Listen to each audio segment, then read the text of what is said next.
Hey guys, Tonic here, and welcome back to another Top Photos of the Week. This week again was pretty wild. We had a ton of really good submissions, and it was super hard to try and pick a top 15 out of them. But I think it did alright, so let's hop right into it.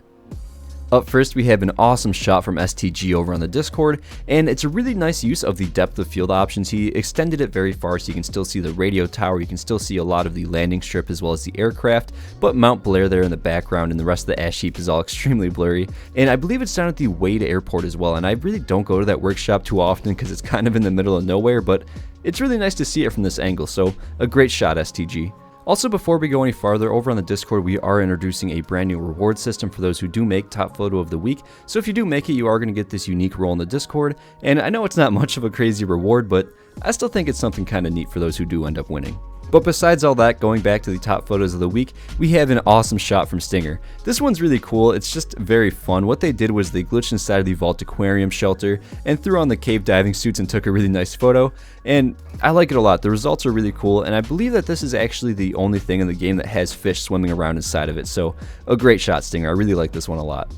The next shot comes to us from Ugachaka, and it reminds me a lot of the old Sniper Elite Warrior games back on the Xbox 360. I actually think they have a new one out, but I still haven't really played it. But regardless, this shot has a very stealthy look to it. It's at nighttime, they have the ghillie skin on the hunting rifle, the ghillie skin on their backpack, and they're about to pop a blood eagle out of his chair. I like this one a lot, and it kind of makes me want to make a sniper character a little bit. The next photo comes to us from Sassy Lady on the Discord, and I like this one a lot. It's just your classic nuke shot, and nuke shots never get old. They're always just so cool. There's something about them, just I could watch a nuke go off every single day. It's the coolest thing in the game, and the shots are always so nice that come out of it as well. They're just very aesthetically pleasing, and this one is no exception, and it's definitely worthy of being on this list.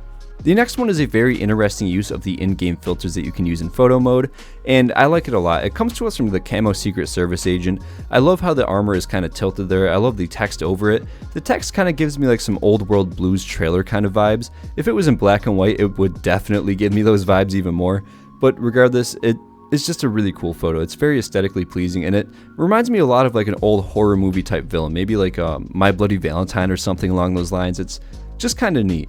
The next photo comes to us from Sting, and it is very, very cool. It looks like an Enclave kill squad was just sent into some tunnels to go eliminate some mutants. They're all wearing some Enclave XO power armors, they all have some heavy weapons, and it all just kind of comes together to give it a massive Enclave vibe, and I like that a lot about this. This one is very cool.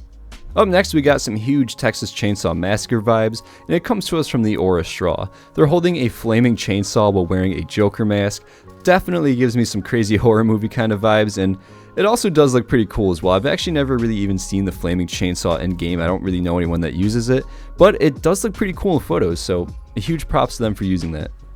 The next photo comes to us from Crazer Cactus, and sometimes there is a lot of beauty and simplicity, and this is one of those times. They don't have any crazy power armor skins on, there's nothing really too crazy going on in the photo, it's just a very aesthetically pleasing image. There's a power armor here that has kind of different types of things. I believe that's an excavator leg, a T60 shoulder, and of course the helmet is my favorite looking type of power armor helmet in the game. And all in all, it kind of comes together to give it a very professional look. This is a very Wastelander type look, and I like it a lot. For some reason, I'm very drawn to this photo. I'm not too sure why, but it's just something about the simplicity of it. For some reason, it just looks very cool, and I like this one a lot. Now, up next, we have something a little bit interesting. There are a few really cool photos here, but I feel like it's best if I show the two of them right here together, and it comes to us from Joshua Graham. Now, Joshua Graham submitted these photos and put the caption, "Cleaning up the wasteland," and I just think it's really clever. I think it's really funny, and it's kind of a cool photo series as well, so a huge congrats to you, Joshua Graham. Coming in at number 10, we have an extremely interesting photo from NTN, and it leaves a lot of questions unanswered. I'm not exactly sure who fired that missile. I don't really see anyone there with a missile launcher, but regardless, the missile is in flight, and then that also leads to another question of what is that missile, because the in-game missiles that we pick up off the ground look like this, and then that one looks like that.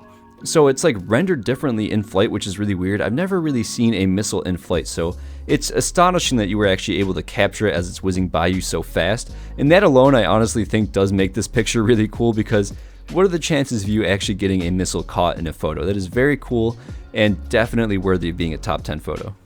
We are now entering top 5 territory, and the first one is going to come to us from 50 rounds. It's a beautiful shot with some awesome god rays kind of coming through here after a nuke. I believe it's a nuke. It might even be a nuclear winter. I'm not too good at actually guessing if it's a nuke or nuclear winter. But regardless, it's a very cool shot. I believe that is the Warhead Power Armor helmet as well. And I believe that because it has the antenna there, it reminds me a lot of Jango Fett or Boba Fett's antenna. But even regardless of that, it's just a very cool shot, and I love the god rays in this game. I remember that was kind of like a meme when the game first launched, but now that it's all kind of sorted out, the god rays are absolutely beautiful. Next up, we have a photo from Caress My Hips, which is a pretty wild name, but an awesome photo. This photo is so cool. I believe it's in the Watoga Underground. That's where you go for Beckett's questline, the ally Beckett. And that area of the game is just such a cool place. It has all of these pristine cars there. There's no scratches on them. They're all still brand new, basically. They still have their tires on them. And this is such a cool shot. You can see all these different various models here, all the different colors. And it all just kind of comes together, especially with that wide field of view. You get a really good shot of all of them. Next up, we have an extremely high definition shot from Ember, and wow, again, this shot is just so high definition. Like, you can see every single little pixel there coming out of that cranberry bog flora. It is beautiful. I love when they kind of shoot out these little sparkles everywhere. It creates for some beautiful photo opportunities. I have a lot of really cool photos of my character kind of standing in front of it when that happens, but even just stepping back and taking a photo of the action itself happening has awesome results. This photo is so cool, and I love it so much. It's definitely worthy of being in the top 5. Now, the final 2 photos here were very hard to pick from. They're both just so good. They're absolutely phenomenal pictures. But this one here comes to us from Claude, and wow, it is so sick. They're just meditating out here with a giant green sky. I'm not sure if it's a rad storm or if it's just a filter that they use, but regardless, it creates for a beautiful scene, and it looks so peaceful. Like, it has such like a lo-fi kind of vibe to it. I would not mind sitting there and reading a book or something. It just looks so peaceful. Now, coming in at top photo of this week, it comes to us from First Vault Dweller, and it gives me massive Limbo vibes. I'm not sure if anyone here has ever played that game, but back in the day, it was like this weird horror platformer kind of game, and it's very reminiscent of this photo. Like, it's really wild, actually. This photo is so cool. It just is very unique. Like, I don't really see too many photos taken with the black and white filter in the first place, and then on top of that with that wide field of view and kind of standing very far away and focused out of frame. The title of this one was Lost in a Big Old Forest, and it definitely resembles that title. It has such a unique vibe to it, such a feeling of loneliness when you look at it, and it's really nice to see people trying to capture those emotions, and all around it's just a very artistic shot, and I like this one a lot. Huge congratulations to First Vault Dweller. This is a phenomenal photo, and again, just some huge Limbo vibes. If anyone else played the Limbo games, for sure let me know, because that was some OG stuff. Those were some really cool games. But that is pretty much going to do it this week, so a huge thank you to everybody who submitted their photos, and a massive congratulations to our winner. And if you do want to get involved with this, just go ahead and join the Discord. I'll put it down in the description as well as in the comments below. Just join that. There's a photo submissions area. You can post up to 3 photos per week. Just be nice to everyone else submitting, and just don't alter your photos using third-party things like Photoshop or any like Instagram filters or anything like that. But other than that, it's a pretty free range. Just go on there, drop your photos in, and maybe you'll see them in next week's video. But again, a massive thank you to everybody who watched, and as always, a huge thank you to all the channel members: Chad of Fallout 76 Podcast, Timothy James, Asdeath93, Heather Henderson, Yosevated, Patrick Rooted, 23 Icefire, Jay Smith, Argent Deer, Bowser Double Frang, Ice Cream Manny, Chris Decker, Robert Kennard, Theodore, Captain Awesome, Digital Aardvark, Lone Samurai OG, Diathan Gaming, Christy Mellon Schwitz. You guys are amazing. I love you guys, and have a good week.